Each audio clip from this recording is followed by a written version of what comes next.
I'm Madeleine from Gentle Harmonies, and thank you for joining me for this sort of part one really of 2 audio recordings. The second part is going to be a meditation, a guided meditation, which I'd like to do for you. So what's part 1 about? Well, I just thought it'd be interesting and relevant really to the meditation that I was thinking of doing, just to have a look at what energies are around us at this time of year which can affect us. What we do, why do we do it? Don't worry, it's all going to be very brief. I mean, you could fill a vault, couldn't you, with all the information there is about so many different traditions. But in the Northern Hemisphere, which is where I am, just looking at this year, starting from December for 2021, we had our last full moon of the year on the 18th of December. So what does the full moon mean? Well, it affects, hasn't it? It's got a history of affecting so many different people in so many ways, and very emotionally as well.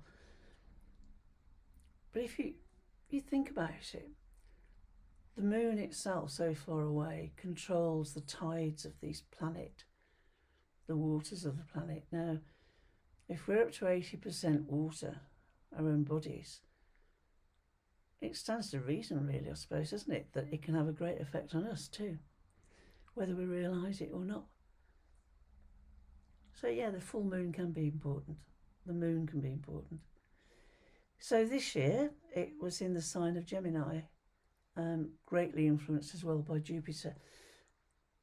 I won't go into all that with you, but again, you can look that up, influenced by Jupiter, if you want to. So it's really a time for reflection, isn't it? Gemini is the symbol of the 2 fishes swimming in opposite directions, as many of you know. So it's a time really to find a balance rather than swimming back and forth, wondering who we are, where we're going. To try and find balance in our lives and to, I suppose, ponder, if you will, on our emotions, looking towards more positivity in our mind, in our lives. Not concerning ourselves too much with who we're not and what we're not, but just celebrating ourselves, I suppose, which we don't always do we? So that really, Gemini's sign, with the full moon as well, that's the time that we look to do all these things. So after the full moon, what else do we have? Well, we've got winter solstice. Actually, I'm recording this on the 21st of December on solstice. So what's that all about? Well, it's the shortest period of daylight in the whole year in the Northern Hemisphere. So after today, the sun starts to return, if you will. The days start to get longer. And it's the celebration from thousands of years and worldwide because of the sun coming back, because of the days getting longer. So why is it such a celebration? Well, I suppose we need to look to the past for this, don't we? I mean, if you're thinking about today, how do we get our food? I mean, so many of us, especially through the last couple of years of COVID, have used online shopping. I had to look this up actually because it intrigued me. I thought, when did that start? It actually didn't start till 1994, which historically is like yesterday. And general grocery stores didn't really start until the early 1900s, which again, historically isn't very long ago, is it? So what did people used to do? Well, for centuries ago, people lived in small communities, and we used to be what was termed hunter-gatherers, where if we lived near the sea, we'd go hunting for fish as food, hunting for wildlife. It was only around 10,000 years BC, give or take a year, that we discovered grain crops which spread throughout the world then. So we started to become, I suppose, farmers in a small way. We lived in small communities, helped one another. So we grew our own crops, planting them in the spring, harvesting them obviously autumn.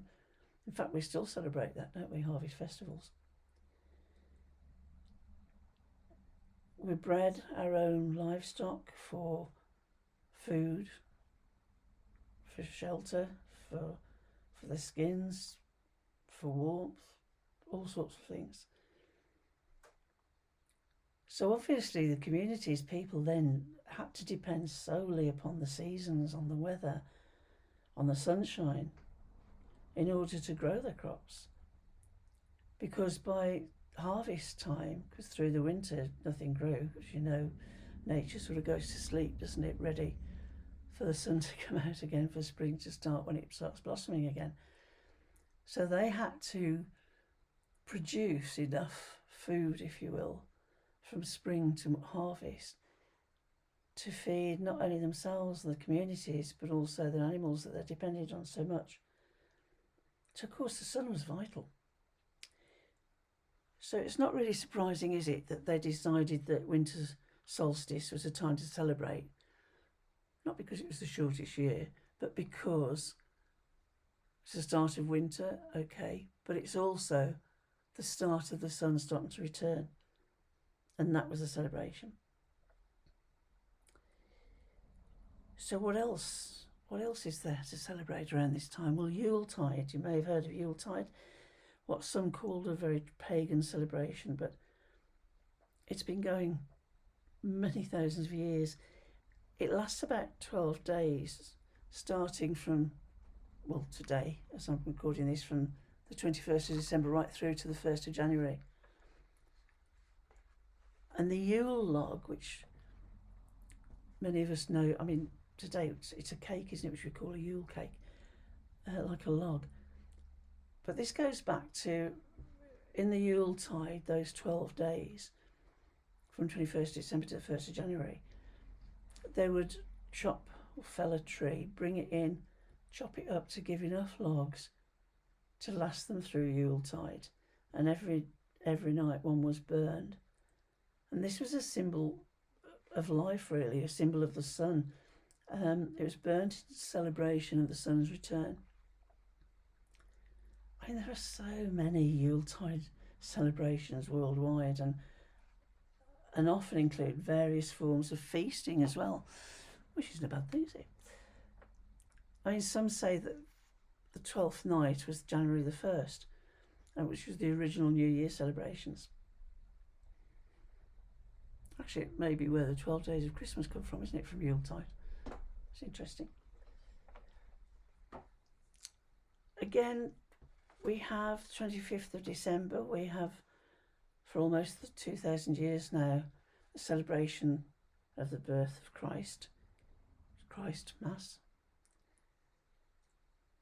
It's now a celebration for millions of people globally. Many hold it as a time of fun, of feasting. Whether they remember Christ or not, there's still celebrations. Gathering of family and friends, exchange of gifts, of feasting. In fact, the actual Christmas tree we now have as part of the decoration, if you will, was introduced by Prince Albert after he married Queen Victoria. After he married to Queen Victoria, because the Christmas tree was part of the festivities and celebrations in the Germanic countries long before it was introduced by him here in the UK. So that's quite a recent introduction as well, isn't it? So looking to other celebrations, the Jewish celebration of Hanukkah is an 8-day celebration at this time. It's basically a celebration of the Second Temple in Jerusalem after the first there were riots and goodness knows what that went on. It's keeping a flame alight. The night of the miracles, the flame of the miracles, which they light a candle which lasts for 24 hours, for the 8 nights. again, as I said, there's so many, isn't there? There's so many countries, so many traditions. It's be a minefield to try and study them and look at them all. But they're all interesting, and they're held during this December to January time. Often they're steeped in long forgotten beginnings as well. As if these celebrations weren't enough, what do we do after Christmas? We get over all the celebrations there, and then we head straight into December the 31st and start celebrating well into the early hours of January the 1st quite often. The farewell of the old year, good or bad, looking back at it, reflecting, and hope and celebrations for the future of the new year to come. It's a time not only for feasting. We drink, don't we? We feast. We make a lot of noise, which again was based on letting go of the negative spirits that were around in the winter. We do that quite well, don't we? But it's also a time to let go of the past, to say goodbye to whatever we did or whatever happened to us in the past year. In fact, I remember when, I think it's a tradition from Scotland sort of called first footing, where a neighbour, usually male, would bring to the house at the bells of midnight a piece of coal, some bread and some salt, which would bring in light, warmth and sustenance to the household for the coming year, which is rather nice, isn't it? So again, we do silly things, don't we, like make New Year's resolutions. Hands up, whoever really keeps them. I've got to admit, I'm really naughty on that. And in fact, I got to the point where I actually gave up making resolutions because I knew that I just wouldn't keep to them. She's naughty, but hey, it happens, doesn't it? But on the other hand, I do think that it is a time for reflection. It is a time maybe to look back on the past year of ourselves, how we behaved in that year, how we allowed, maybe that's the wrong word, but our emotions to change according to what happened to us. Looking back thinking, well, how could I have done that better? Better for me as well as better for those around me. Why do I dwell on this? Why do I dwell on that? Does it serve me?